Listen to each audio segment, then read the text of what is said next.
અને આ મુદ્દો પણ પોલીસ સાથે જોડાયેલો છે। હવે વાત કરીશું સિંઘમ પોલીસ વિશે। આ એ જ સિંઘમ પોલીસ કે જેની સામે હવે સવાલ ઉભા થઈ રહ્યા છે કે શું ખરા અર્થમાં આ સિંઘમ પોલીસ આપણને રિયલ લાઈફમાં જોવા મળે છે ખરા? પિક્ચરમાં તો ખરેખર આપણે જોયું કે સિંઘમ પોલીસ જે અસામાજિક તત્વો છે, ગુંડા, લુખ્ખા તત્વો, ચોર, તેમની બેન્ડ બજાવી દે છે, તેમને તે સિંઘમને જોતા જ તે લોકો આફી જાય છે, ડરવા લાગે છે। પરંતુ અમદાવાદમાં એવું થયું કે અહીંયા પોલીસ ડરી ગઈ। જે અમદાવાદના રખિયાલ વિસ્તારમાં કેટલાક અસામાજિક તત્વો આવે છે અને પીસીઆર વાન ઉભી હોય છે, એ પીસીઆર વાનના દરવાજા ખખડાવે છે, દરવાજા બંધ કરે છે અને ચપટી વગાડીને કહે છે પોલીસ કર્મીને કે ભાઈ તમે અહીંયાથી જતા રહો, આ વિસ્તાર મારો છે। એ રીતે સીધી જ તેને ડરાવે છે, ધમકાવે છે। પોલીસને ધમકાવનાર જો કે હવે ઝડપાઈ ગયા છે, પરંતુ આપણે પહેલા વિડીયો જોઈશું કે કઈ રીતે તેણે આખો વિસ્તાર બાનમાં લેવાનો પ્રયત્ન કર્યો, પોલીસને ધમકી આપી। આ એ જ વિડીયો છે। લાલ ટી શર્ટમાં જે વ્યક્તિ આવે છે, લથડિયા ખાતો ખાતો, તેના હાથમાં કોઈ હથિયાર પણ છે, તેની સાથે બીજા લોકો છે, તેની પાસે હોકી છે, હથિયાર છે, લાકડી છે। આ બધા લોકો પોલીસ કર્મીને સીધા જ ડામી આપી રહ્યા છે કે ભાઈ તમે અહીંથી નીકળી જાઓ, વિસ્તારમાં તમારે રહેવાની કોઈ જરૂરત નથી, કારણ કે આ વિસ્તાર મારો છે, આ વિસ્તાર મારા બાપનો છે, કાયદો મારા ખિસ્સામાં છે। તે પ્રમાણેનું વર્તન કરે છે। મુફદ્દલામાં સવાલ એ કે સિંઘમ બનતી પોલીસ આખરે તેને કેમ ખબર ના પડી કે અમારી પાસે ગૃહ રાજ્યમંત્રી હર્ષ સંઘવીએ કહ્યું હતું કે ગુજરાત પોલીસને દંડો મળેલો છે, દંડો તમારે ચલાવવાનો છે, તો આ દંડો અહીંયા કેમ ન ચલાવવામાં આવે? એટલે પાપ જ હવે એમને નડી રહ્યું છે કે જ્યારે તમારે આવા બધાને ઠેકાણે પાડવાના હતા, આવા બધાને કંટ્રોલમાં કરવાના હતા, કોઈની તાકાત કેવી રીતે થાય કે પોલીસને એમ કે અહીંથી નીકળ, કોઈની તાકાત કેવી રીતે થાય? આ જે સામાન્ય ગુંડો છે, આ બે કોડીનો ગુંડો પોલીસની વાનમાં, ત્યાં જે પોલીસ કર્મી ઉભા છે એના દરવાજાને પછાડીને એમ કે છે કે ચાલ અહીંથી નીકળ। આ પ્રકારની હરકત કરનારા આવા જે તત્વો છે એનામાં આટલી હિંમત ક્યાંથી આવી? મારો સવાલ પહેલા દિવસથી આ જ છે કે આ લોકોમાં આટલી હિંમત ક્યાંથી આવે છે? તો જવાબ એ છે કે તમે આ બધાને પોષ્યા છે અત્યાર સુધી, તમે આ બધાને પહેલા ઠેકાણે નથી પાડ્યા। જ્યારે એમણે એક આમ જનતા સામે દંડો ઉગામ્યો ને ત્યારે તમે એને ઠેકાણે ના પાડ્યા, એટલે હવે એની હિંમત એટલી વધી ગઈ। પહેલા એ જનતાની ઉપર બળજબરી કરતા હતા, જોર જબરજસ્તી કરતા હતા, પોતાની ગુંડાગર્દી દેખાડતા હતા, ત્યારે તમે હળવાશમાં લીધું। હવે ખાખીની સામે દંડો ઉગામવા લાગ્યા છે આવા તત્વો, આવા ગુંડા તત્વો કે જેની કોઈ ઓકાત નથી, કેમ કે તમારી પાસે જે તાકાત છે, સુપર પાવર છે, એનો તમે જે સમય ઉપયોગ કરવાનો હતો ત્યારે ના કર્યો। એનું કારણ અને એના કારણે પરિસ્થિતિ એ આવીને ઉભી રહી કે આજે આ લોકો એમ કહે છે કે ચાલ નીકળ, પોલીસને આવું કહે છે આ તત્વો। અને એટલા માટે જવાબદાર એ લોકો છે જેણે અત્યાર સુધી બેદરકારી દાખવી છે। અને હવે, અને બીજી સૌથી મહત્વની વાત કે આજે બે પોલીસ કર્મી છે એને સસ્પેન્ડ કરી દેવામાં આવ્યા છે, સસ્પેન્ડ કરી દેવામાં આવ્યા છે હથિયાર સાથે। આવા તત્વો જ્યારે ત્યાં આવ્યા એટલે આમાં તો એવું થયું કે એ લોકો પોતાનો જીવ બચાવવા ભાગ્યા અને પાછળથી એમને સસ્પેન્શન મળ્યું। જી, તમે તો પહેલા એ સીન કેમ ઉભો થયો એની તપાસ કરો।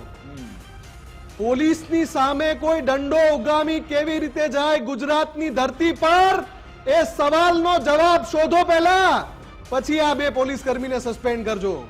પોલીસ કર્મીને સસ્પેન્ડ કરો છો કે જેની સામે કોઈએ ગુંડાગર્દી દેખાડી છે હાથમાં હથિયાર લઈને?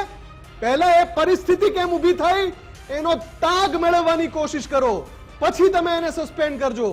આ પરિસ્થિતિ પાછળ કોણ કોણ જવાબદાર છે, ક્યાંથી કોણે કોણે નોટોના બંડલ લીધા છે, એ તપાસ કરવાની નૈતિક હિંમત તમારામાં જો બચી હોય ને તો પહેલા એ તલાશ કરો। તમે સૂચક વાત કરી કે નોટોના બંડલ લેવાઈ ગયા છે, આમાં તમારા સવાલનો જવાબ છે કે કેમ આ લોકોની હિંમત વધે છે?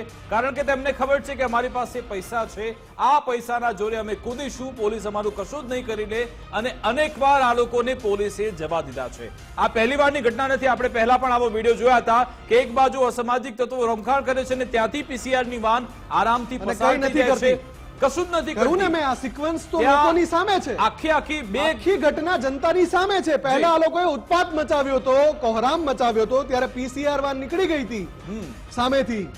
એટલે તમે જેને ગ્રાઉન્ડ પૂરું પાડો છો કે એનામાં આટલી હિંમત આવે, અને આજે જો ક્યાં પહોંચી ગયા, પોલીસની સામે દંડો ઉગાવે, એમ કે નરોડામાં જ્યારે પોલીસની ટીમ પહોંચી હતી બુટલેગરોએ અને તેમના લોકોએ પોલીસની ટીમ પર પથ્થરમારો કર્યો હતો અને ત્યારે પણ પોલીસના લોકો ત્યાંથી ભાગી ગયા હતા. એ વખતે જ કેમ ઓપરેશન ક્લીન શરૂ ના કર્યું? કેમ આ બધા લોકોને વીણીને તમે બહાર ના કાઢ્યા? કેમ તેમને જેલના સળિયા પાછળ ના ધકેલ્યા? કેમ તેમની શાન તમે ઠેકાણે ન લાવી? એ તમે ત્યારે આ લોકોને જવાબ દીધા, ત્યારે હવે તમારી પર આ લોકો હસી રહ્યા છે, તમારો કોલર પકડવાનો પ્રયત્ન કરી રહ્યા છે. આબરૂ પર બટ્ટો કોના કારણે લાગી રહ્યો છે? આ સવાલનો જવાબ બહુ જ સત્વર. It's a matter of emergency. It's a matter of emergency કે ગુજરાત પોલીસની આબરૂ પર બટ્ટો કોના પાપે લાગી રહ્યો છે? આ સવાલનો જવાબ મેળવવાનો એકદમ પરફેક્ટ સમય આવી ગયો છે. અને મુફદ્દલ, હવે પછી ફરી એકવાર નાટક થશે કે ભાઈ અમે આનો વરઘોડો કાઢ્યો છે, અમે તેની ચાલ બદલી નાખી, અમે તેની સરભરા કરી નાખી છે. હવે આપણને નેક્સ્ટ સેશનમાં એ બધા વિડીયો જોવા મળશે, પરંતુ આપણે ત્યાંથી અટકવાનું નથી. જે સડો આખી સિસ્ટમમાં વ્યાપેલો છે ભ્રષ્ટાચારનો, મિલીભગતનો, એ સડો તમે દૂર કરો.